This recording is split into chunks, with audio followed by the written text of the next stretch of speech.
School of magic season 2। Title मरे हुए पूर्वज। वो ठीक है भाई आदर्श, क्या आपके पास पवित्र झरना नहीं है? समीर ने पूछा। अचानक एक विचार उसके दिमाग में आया। जैसे ही समीर ने सवाल पूछा, राष्ट्रपति भैरव की आंखें चमक उठी और उन्होंने टोकते हुए कहा, अमृत झील से भूमिगत पवित्र झरना। हाँ, अमृत झील से भूमिगत पवित्र झरना। भूरे सफेद पोशाक में एक नकाबपोश आदमी धीरे धीरे बाहर चला गया। उसकी चमकती आंखें आदर्श को देख रही थी। आदर्श ने उस आदमी की अच्छी तरह से जांच की, फिर भी उसे पता नहीं चला कि वह कौन था। उसी समय समीक्षा आदर्श के करीब आ गई और उससे फुसफुसाई, यह वही है, उसने ही मुझे रक्त सीरम दिया था और हमारा पीछा कर रहा है। आप शैतान नगरी पर नजर रख रहे हैं, लेकिन आप हुआ गांव और समीर के लोगों पर भी नजर क्यों रख रहे थे? किसी ने मुझे ऐसा करने का काम सौंपा था, उस रहस्यमयी आदमी ने कहा। सौंपा गया? आदर्श और समीर और भी अधिक भ्रमित थे। हम इस पर बाद में चर्चा करेंगे। इसके अलावा अगर आप पूछे तो भी मैं आपको बता नहीं सकता। आदर्श, क्या आपके पास अभी भी भूमिगत पवित्र झरना है? वह आदमी विषय पर वापस बना रहा। मेरे पास है, लेकिन मैं फेंगू के समान स्थिति में हूं, आदर्श ने ईमानदारी से कहा। यदि उसे पहले पता होता तो वह काले पेंडेंट से शेष भूमिगत पवित्र झरने में से कुछ को निचोड़ने में कामयाब होता। उसने मैजिक सिटी में शैतान नगरी को जाल में फंसाने के लिए उसी चाल का इस्तेमाल किया था। हालांकि काले पेंडेंट के अंदर अंडरवर्ल्ड नदी पहले ही आकार ले चुकी थी। इसमें से किसी भी भूमिगत पवित्र झरने का पानी प्राप्त करना असंभव था। मुझे समझ नहीं आता, इस स्थिति में भूमिगत पवित्र झरना क्यों मायने रखता है? कुणाल ने उत्सुकता से पूछा। यह वही सवाल था जो आदर्श पूछना चाहता था। उसे स्पष्ट रूप से खून के पानी की आवश्यकता थी, लेकिन उन्हें अचानक भूमिगत पवित्र झरने में दिलचस्पी क्यों होगी? क्या ऐसा हो सकता है कि इसका प्रभाव भी वैसा ही हो? भाई आदर्श, सच तो यह है कि हमारा अमृत शहर और गांव बहुत समय पहले एक ही पूर्वज से आए थे, समीर ने कहा। अधिक सटीक रूप से अमृत शहर कभी गांवों की तरह ही एक जनजाति थी। वे बहुत दूर दक्षिण की ओर चले गए और 1000 वर्षों के बाद वे धीरे धीरे दक्षिण में एक शहर के रूप में विकसित हो गए। इस बीच गांव दुनिया से अलग थलग रहे, इसलिए वे केवल गांव बनकर रह गए, रहस्यमयी आदमी ने आगे कहा। कुणाल, कायरा, हेमंत और कार्तिक के जबड़े खुले के खुले रह गए। यह 1000 साल से भी पहले की बात है। यह कहने जैसा है कि हम सभी पीले सम्राट के वंशज हैं। मुझे यकीन है कि अब हमारा गांवों के लोगों से कोई लेना देना नहीं है, कार्तिक ने कहा। रहस्यमयी आदमी ने सिर हिलाया। बच्चा इस बारे में सही था। उनके पूर्वजों को अमृत शहर में आए हुए कई वर्ष बीत चुके थे। यदि आप अतीत में काफी देर तक पीछे मुड़कर देखें तो हर कोई संबंधित होगा। हालांकि आदर्श को अचानक याद आया कि राधा ने उससे क्या उल्लेख किया था। अमृत झील किसी प्राचीन सम्राट के वंशज थे जो एक गांव से शुरू होकर दक्षिण में चले गए और अपनी शक्ति विकसित की। दूसरे शब्दों में, राधा के शिक्षक ने सही अनुमान लगाया था। अमृत शहर के लोगों के पूर्वज प्राचीन राजधानी से थे और उन गांवों के लोगों की समान मूल के थे जो दुनिया से अलग थलग थे। अमृत शहर के लोगों में अब मिश्रित वंश है, क्योंकि कई बाहरी लोग शहर में चले गए थे। यह कहना मुश्किल है कि अब भी किसी का खून शुद्ध है या नहीं। हालांकि कुछ ऐसा है जो साबित कर सकता है कि अमृत शहर का मूल गांवों के समान ही था। अंडरग्राउंड पवित्र झरना जिसे अमृत सिटी के लोगों ने पीढ़ियों से संरक्षित किया था, वास्तव में खून का पानी था, राष्ट्रपति भैरव ने कहा, जो अपेक्षाकृत शांत थे। भूमिगत पवित्र झरना, खून का पानी, यह सही है। अमृत शहर के अधिकारी भी अपने पूर्वजों की कुछ शिक्षाओं के कारण भूमिगत पवित्र झरने की रक्षा कर रहे थे। यह बिल्कुल खून के पानी जैसा ही था। आदर्श ने अपना माथा पीट लिया। उसने इसके बारे में पहले क्यों नहीं सोचा? इससे यह भी स्पष्ट हो गया कि शैतान नगरी अंडरग्राउंड पवित्र झरने को हासिल करने के लिए इतना उत्सुक क्यों था और उसका पीछा करता रहा। भूमिगत पवित्र झरना जिसे अमृत शहर ने सदियों से संरक्षित किया था। अमृत शहर के लोग किसी प्राचीन सम्राट के वंशज थे जो दक्षिण में चले गए थे। भूमिगत पवित्र झरना जिसे हासिल करने के लिए शैतान नगरी ने बहुत कोशिश की। खून का पानी और गांवों के पूर्वजों की शिक्षाएं, नौ शांति की ओस, प्रचंड वसंत, भूमिगत पवित्र झरना और खून का पानी। पता चला कि हर जानकारी पहले से ही उसके सामने थी, फिर भी उसने उन्हें एक साथ जोड़ा भी नहीं। काले पेंडेंट तुरंत भूमिगत पवित्र झरने को उगल दो, तुम बड़ी मुसीबत में हो। अंत भी वही था। आदर्श के अंडरग्राउंड पवित्र झरने को सदियों पहले ही काले पेंडेंट के ऊर्जा स्रोत में अपग्रेड किया गया था। यदि वे फेंगू के कंकाल से खून का पानी नहीं निकाल सके तो उनके पास काले पेंडेंट से भूमिगत पवित्र झरने की एक बूंद भी निकालने का कोई रास्ता नहीं था। आदर्श भी इस आपदा को खत्म करना चाहते था, लेकिन उसकी किस्मत खराब थी। यह वैसा ही था जैसा भैरव ने वर्णित किया था। वे अपने भाग्यों से बच नहीं सकते थे। ऐसा लगता है कि हमारी योजना काम नहीं करने वाली है। प्राचीन राजा अभी भी उठने वाला होगा, सब कुछ नष्ट हो जाएगा। भैरव ने सुस्त अभिव्यक्ति के साथ कहा, जैसे कि उन्होंने पहले ही परिणाम की भविष्यवाणी कर दी हो। अभी भी उम्मीद है, अगर हम प्राचीन राजा की कब्र ढूंढ सके। रहस्यमयी आदमी का हार मानने का कोई इरादा नहीं था। राजवंश के अंत को 2000 साल हो गए। किन राजवंश के अंत को 2000 साल हो गए हैं, लेकिन क्या किसी को उसकी कब्र मिली है? ठीक है, मुझे लगता है कि हम उसे जल्द ही ढूंढ लेंगे, क्योंकि वह जाग जाएगा और शहर का राजा बन जाएगा, जो मरे हुए के साम्राज्यों में बदल जाएगा। भैरव ने कहा, किन राजवंश? प्राचीन राजा, मरे हुए पूर्वज? जब आदर्श ने ये शब्द सुने तो उसे एहसास हुआ, इतिहास। इस दुनिया का इतिहास उस दुनिया के समान था जहां से वह आया था। इसलिए जिस प्राचीन राजा के बारे में वे बात कर रहे थे, यह किन राजवंश का सम्राट या अध्यक्ष था। यह वही है। हास्यास्पद, यह बिल्कुल हास्यास्पद है। जो व्यक्ति 2000 साल से अधिक समय से मर चुका है, वह 21वीं सदी में यहाँ इस आपदा के लिए कैसे जिम्मेदार हो सकता है? नहीं नहीं नहीं, यह मैजिक की दुनिया है। इस दुनिया के इतिहास के अभिलेखों में स्पष्ट रूप से कहा गया है कि मरे हुए एलिमेंट के खोजकर्ता किन राजवंश के सम्राट यक्षयक्ष थे।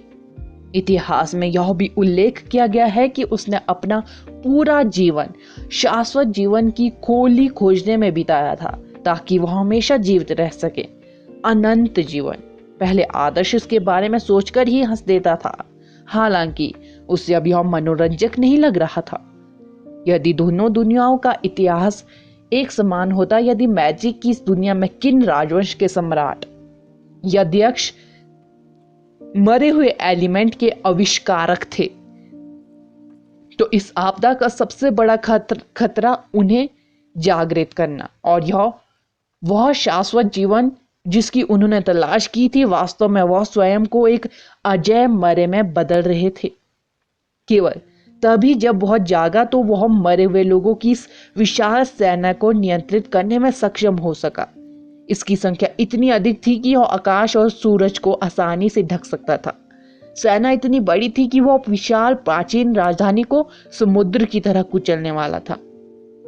सच्चाई जानने के बाद आदर्श बिल्कुल हैरान रह गया। पहली बार उसने मैजिक इस दुनिया की विशालता और भय का अनुभव अमृत शहर की आपदा के दौरान किया था, जब उन्होंने मनुष्यों को डीमन बिस्टों द्वारा खुलेआम नरसंहार करते देखा था। वह अब दुनिया का मूल्यांकन उसी समझ से नहीं कर सकता जो वह उस अपनी दुनिया से अपने साथ लाया था। और इस बार 2000 साल पहले का एक सम्राट वापसी कर रहा था। उनका जागरण और राज्य अभिषेक समारोह मरे हुओं द्वारा किया गया एक अजय नरसंहार होने वाला था। प्राचीन राजधानी वह उपहार था जो मरे हुओं ने अपने राजा को दिया था, जो दुनिया पर हावी होने वाला था। आखिरकार यह कभी उसका था। School of magic season 2 title सांप को उसके बिल से बाहर खींचना पार्ट 1। रजावत वह सालन है? कायरा, कुणाल, हेमंत, कार्तिक सभी दंग रह गए। यह बहुत डरावना विचार था कि सिंह परिवार के रजावत अमृत झील के मैजिक हाई स्कूल के अध्यक्षों में से एक हुआ करता था। वे उससे अपरिचित नहीं थे। आदर्श और समीर दोनों के परिवार सिंह परिवार के साथ काम करते थे। आदर्श के पिता विक्रम यहाँ तक कि रजावत के ड्राइवर और सहायक भी थे। जब रजावत के बारे में सोचा गया कि वह दुष्ट सालन है जो लोगों को मारते समय पलके नहीं झपकाता, तो वे अपनी आत्मा की गहराई से आने वाली एक बड़ी ठंडक को महसूस करने से खुद को रोक नहीं सके। यह अविश्वसनीय है। हेमंत अब स्थिर खड़े रहने में सक्षम नहीं था। वह लड़खड़ाते हुए कुछ कदम पीछे गिर गया। कुणाल पूरी तरह से चुप हो गया। शायद उसे सच्चाई स्वीकार करने में सबसे मुश्किल आ रही थी। जब उनकी मां ने जावत का जिक्र किया तो उसने सोचा कि यह केवल एक संयोग था, या शायद सिंह परिवार में शामिल होने के बाद ही वीर का शैतान नगरी से संपर्क हुआ था। जब समीर ने महान डिकन हरितिक के बारे में उल्लेख किया तो कुणाल को तुरंत यह याद आया। जावत वह हमेशा उसके प्रति दयालु था और वह सीनियर भी था जिसका कुणाल के मन में सबसे अधिक सम्मान था। ऐसे में कुणाल अपने संदेह को दूर करने के लिए उत्सुक था, अन्यथा वह अपनी मानसिक शांति कैसे प्राप्त कर पाएगा। हालांकि स्थिति बदतर होने की ओर बढ़ रही थी। यह असंभव था कि समीर ने अपने जीवन को दांव पर लगाकर जो जानकारी हासिल की थी वह अविश्वसनीय थी, जिसका मतलब था कि उसके चाचा रजावत वास्तव में शैतान नगरी के सदस्य थे। यहाँ तक कि उसने अपने मोहरे वीर को समर्थ के पास रख दिया और अमृत शहर के लोगों के प्राचीन राजधानी में पुनः आवंटित करने की व्यवस्था की ताकि वह अपनी योजना के साथ आगे बढ़ सके। हमने पहले ही सालन को हिरासत में ले लिया है। यह रजावत महान डिकन हेरेटिक होना चाहिए, रहस्यमय आदमी ने सख्ती से कहा। हिरासत में लिया? आपने उसे अभी तक फांसी क्यों नहीं दी? आदर्श ने आश्चर्य से कहा। हम ऐसा करना चाहेंगे, लेकिन सालन को अंजाम देने का मतलब है कि हम लगभग 10 सुपर मैजिशियनों को भी मार डालेंगे। हम अभी भी ठीक से नहीं जानते कि सालन कौन है, भैरव ने स्वीकार करते हुए कहा। रहस्यमय व्यक्ति ने बताया कि कैसे उन्होंने प्राचीन राजधानी के अधिकारियों को हिरासत में ले लिया था। सालन को फंसाने का यही एकमात्र तरीका था जो वे अपना सकते थे। सच तो यह था कि गली में रहने वाले वह एकमात्र व्यक्ति नहीं था जिसने जानकारी प्राप्त करने के लिए अपनी जान दे दी। मैजिक एसोसिएशन के परिवर्तन संघ के लोग भी, जो सालन की असली पहचान जानने में कामयाब रहे, लेकिन वे सभी मारे गए। इसलिए भैरव और रहस्यमय व्यक्ति को शर्त लगानी पड़ी। ऐसा कोई रास्ता नहीं था कि वे उस व्यक्ति को आसानी से जाने देते जो उस शामिल के पीछे साजिश के पीछे था, जिसने प्राचीन राजधानी में लाखों लोगों के जीवन को खतरे में डाल दिया था। झूमेंग, फिजियो और लूजो उनमें से है? आदर्श ने चौंकते हुए पूछा। भैरव ने सिर हिलाया।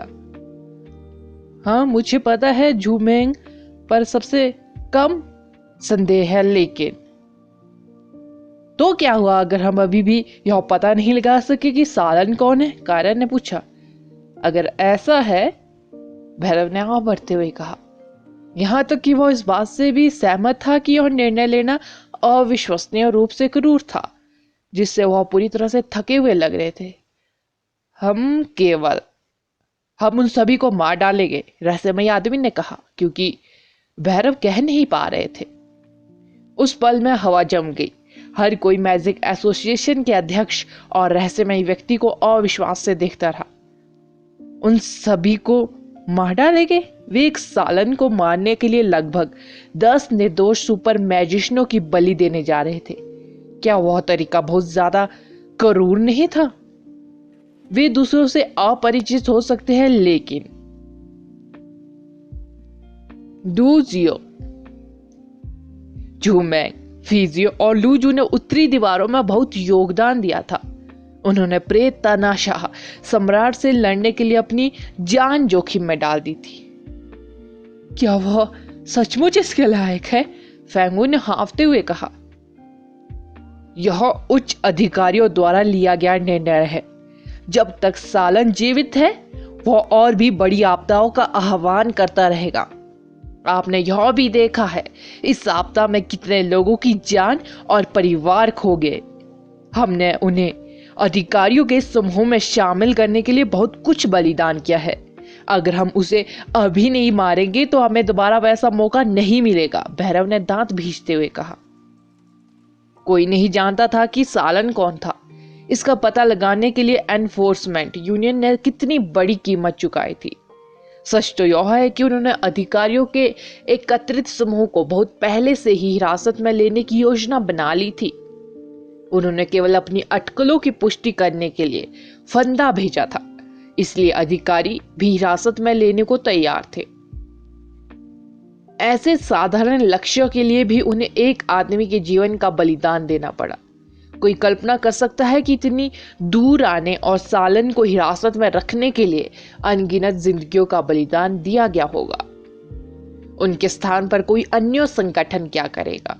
मरे हुए सागर और शहर में अपनी मौत का इंतजार कर रहे निराशा में रोते हुए लोगों पर एक नजर डाले। क्या वे सचमुच सालन को जाने दे सकते थे?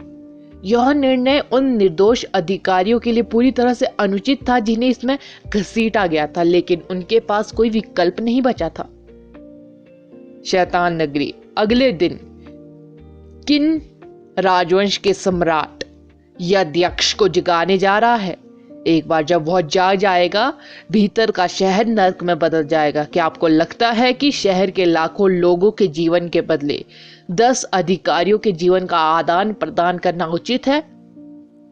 क्या हमारे पास कोई विकल्प भी है? रहस्यमय आदमी ने कांपते हुए कहा। वह सदैव अंधेरे में छिपा रहता था। गौरवशाली मैजिक संघ के अभिलेखों में उनका नाम नहीं लिखा गया।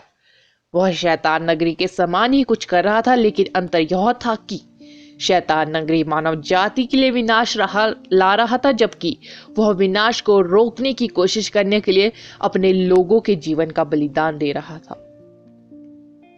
इतने वर्षों के बाद उसने सच्चाई जान ली थी, जो कि यह तथ्य था कि वह बहुसंख्यकों के अस्तित्व के बदले में लोगों को एक छोटे समूह के जीवन का बलिदान कर रहा था। कोई भी मिशन जिसमें किसी शहर या यहां तक कि एक राष्ट्र का अस्तित्व शामिल हो, वही होता है। रक्त के बिना शांति नहीं थी। मैजिक एसोसिएशन ने जो निर्णय लिया, उससे न्याय और नैतिक सिद्धांतों में बाधा उत्पन्न हो सकती है। उन्हें निर्दोष अधिकारियों और उनके परिवारों का सामना करने में भी शर्म आएगी। फिर भी कम से कम वे सालन द्वारा लाई गई आपदा से पीड़ित लोगों की खातिर ऐसा कर रहे थे। लेकिन क्या होगा अगर सालन शुरू से ही मरने से नहीं डरता? क्या होगा यदि वह पहले से ही मरने की योजना बना रहा था ताकि वह अपने लक्ष्यों को प्राप्त कर सके? और क्या होगा यदि आपने गलत आइडिया लगाया और सालन अधिकारियों के समूह में भी नहीं होगा? यदि उन सभी को मार दिया जाता है तो हमारे पास शासक स्तर के मरे हुओं से निपटने के लिए कोई नहीं होगा। मुझे पूरा यकीन है कि बाधा कुछ दिनों तक नहीं टिकेगी, यहां तक कि यक्षयक्ष के पुनर्जीवित होने से पहले भी। आपके तरीके बहुत चरम हैं, कुणाल ने घोषित किया। हम समझते हैं कि आप क्या कहना चाह रहे हैं, लेकिन अगर आपको हमारे तरीकों के बारे में कोई संदेह है तो आपको पहले एक बेहतर योजना बनानी चाहिए। अन्यथा आप जो कुछ भी कहते हैं वह बेकार है। योजना के साथ आगे बढ़ना अधिक प्रभावी है, रहस्यमयी व्यक्ति ने कहा। यह कुणाल अवाक रह गया। आप योजना को कब आगे बढ़ाने की योजना बना रहे हैं? आदर्श ने गंभीर स्वर में पूछा। जब माउंटेन ज़ॉम्बी बैरियर पर हमला करना शुरू कर देता है, राष्ट्रपति भैरव ने कहा। मैं कुणाल से सहमत हूं। एक बार जब अधिकारी मर जाएंगे तो शासक स्तर का मरे हुए लोग पूरे शहर में नरसंहार करेंगे। हम उन सभी को यूं ही नहीं मार सकते। अब जब हम जानते हैं कि रजावत वह महान डीकन हेरेटिक है और चूंकि वह सालन का दाहिना हाथ है, तो उसे पता होना चाहिए कि सालन कौन है, आदर्श ने कहा। हम महान डीकन हेरेटिक सालन की ओर से पूरी स्थिति का प्रभारी है। यह महान डीकन हेरेटिक सालन की ओर से पूरी स्थिति का प्रभारी है। पूरा शहर शैतान नगरी के जासूसों से भरा हुआ है। यदि हम शाही मैजिशियनों को बाहर भेजेंगे तो संभवतः वह भाग जाएगा, रहस्यमय व्यक्ति ने कहा। हम जाएंगे, आदर्श ने ठंडे स्वर में कहा। हाँ, हम रजावट से निपट लेंगे, कारण ने कहा। आप ऐसा क्यों सोचोगे कि इस महान डीकन हेरेटिक ने आपको आसानी से उसे ढूंढने दिया? आदर्श ने आत्मविश्वास से कहा। हम उसे ढूंढ नहीं पाएंगे, वो हमें ढूंढते हुए आएगा, रहस्यमय आदमी ने कहा।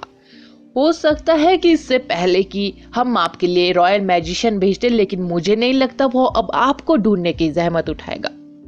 नहीं, वो अभी भी हमारे लिए आएगा। समस्या यह है कि हम उसे संदेश कैसे भेजेंगे, आदर्श ने पूरे आत्मविश्वास के साथ कहा। मैं एक चाय घर के मालिक को जानता हूँ। वह नियमित रूप से मेरे चाचा से संपर्क करता है। मुझे भी उसके बारे में कुछ गड़बड़ होने का संदेह है।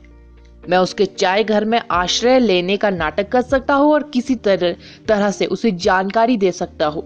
यदि वह शैतान नगरी के पक्ष में है तो वह निश्चित रूप से मेरे चाचा को संदेश देगा। कुणाल की आंखें दृढ़ संकल्प के साथ चमक उठी। अगला एपिसोड जानने के लिए बने रहे मेरे इस चैनल के साथ। Thank you.